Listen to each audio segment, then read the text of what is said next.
Hey guys, अस्सलाम वालेकुम। This is Rabia मुगनी और आज मैं करने वाली हूँ रिव्यू और कुछ पर्सनल गपशप अबाउट मुसहफ़।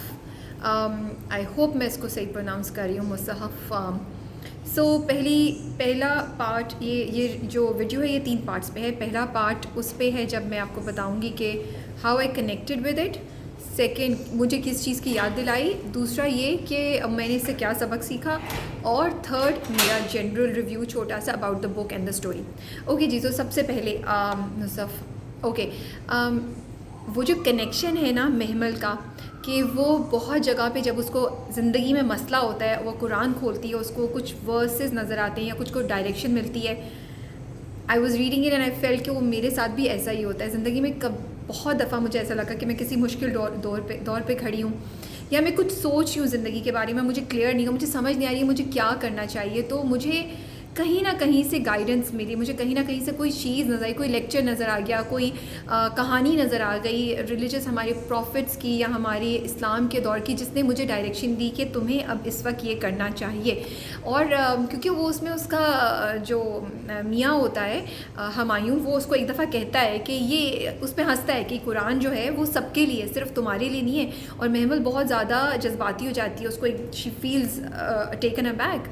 तो मैं सिर्फ ये बात बताना चाह रही थी कि बहुत से लोगों को कभी कभी इन चीज़ों से डायरेक्शन मिलती है, और ये आपके ऊपर है कि आप किस तरीके से ले रहे हैं। ओके, पॉइंट नंबर 2, मुझे मुसहफ़ पढ़ के बहुत बहुत ज़्यादा डर लगा। ठीक है, इसलिए डर लगा क्योंकि महमल के साथ ज़िंदगी में बहुत बुरा होता आया था, एंड फाइनली उसकी शादी हो जाती है, उसका बच्चा होता है, वो खुश होती है, और फिर उसके साथ एक और ट्रेजिडी हो जाती है। और मुझे बहुत डर लगा, और क्योंकि वो टुवर्ड्स दी एंड वो कहती है कि मैंने अल्लाह से बख्शिश नहीं मांगी, एंड इट रियली स्केयर्ड मी कि अगर आपके साथ ज़िंदगी में कुछ बुरा हो भी गया है तो इसका मतलब ये नहीं कि आगे कोई चीज़ बुरी नहीं होगी, या आगे कोई, ओके मैं बुरा नहीं बोलूँगी, मैं बोलूँगी कि अगर आप एक आजमाइश से गुजर चुके हैं तो मतलब ये नहीं है कि आगे भी आजमाइश नहीं आएगी।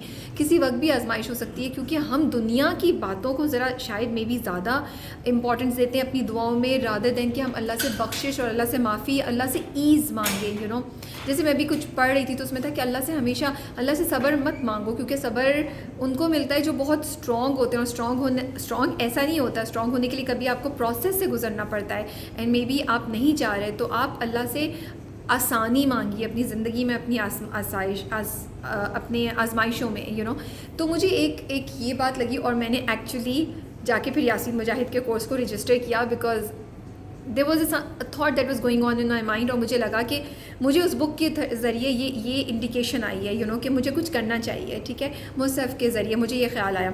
सो और मैं यासीन मुजाहिद का कोर्स मैंने क्यों लिया, मैंने क्या सीखा, उससे ज़रूर मैं एक वीडियो अलहदा से करूँगी। अगर आपको नहीं पता कि यासीन मुजाहिद कौन है, तो she is a very big scholar जो US में होती हैं, और वो बहुत स्पिरिचुअल और how do you connect with Allah उसके बारे में बात करती हैं। ठीक है, औरतों के राइट्स, औरतों के हकूक़ और औरतों का इस्लाम क्या है उसके बारे में बहुत बात करती हैं। मैं उनके लेक्चर्स ऑन एंड ऑफ सुनती रहती हूँ। अब मैंने उनका एक कोर्स ज्वाइन किया है नाउ। सो मुसहफ़ ने मुझे थोड़ा सा डराया, थोड़ा सा मुझे रिमाइंड कराया। So I will give credit to Mushaf कि उसने मुझे दोबारा अपनी एक तरफ सोचने मजबूर किया कि मैं दुनिया में क्या कर रही हूँ। Now the book, the review.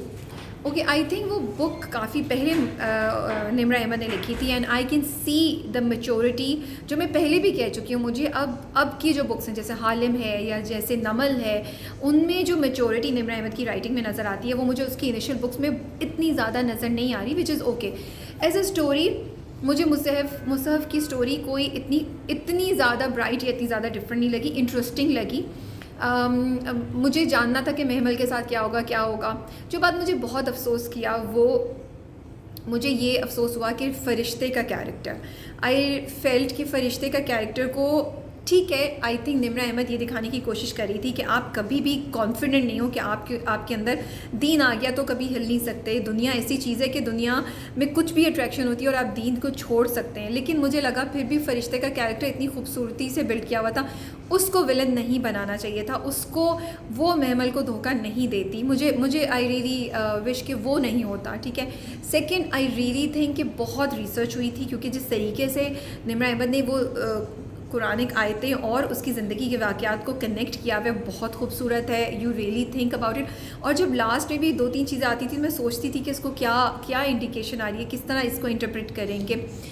वो था हुमायूं का कैरेक्टर इंटरेस्टिंग था बट इतना स्ट्रॉन्गली बिल्टअप नहीं था। उसके अलावा सो यही बात है कि मुसहफ़ पे एक तरफ मुझे काफ़ी कुछ सीखने को मिला, मुझे रिमाइंडर्स थे, मुझे थोड़ा सा अपनी दीन और दुनिया के बारे में ख्याल आया, लेकिन एट द सेम टाइम मुझे स्टोरी एज अ नॉवल इतनी स्ट्रॉन्ग नहीं लगी।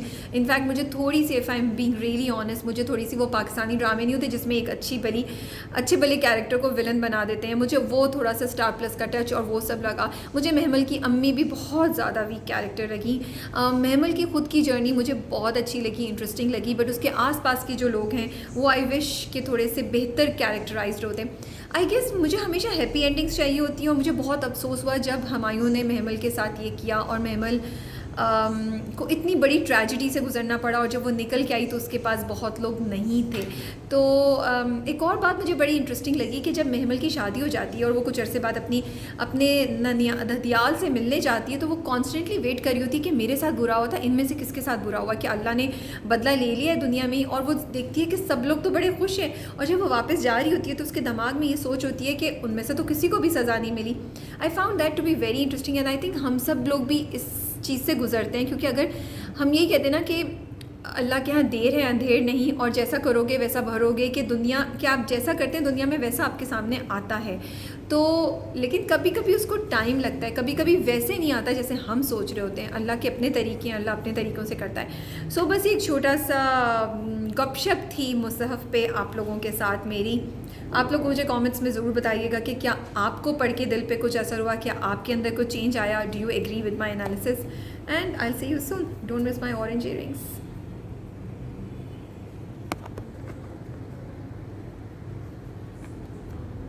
बंद नहीं हो रहा, हमेशा ही होता है।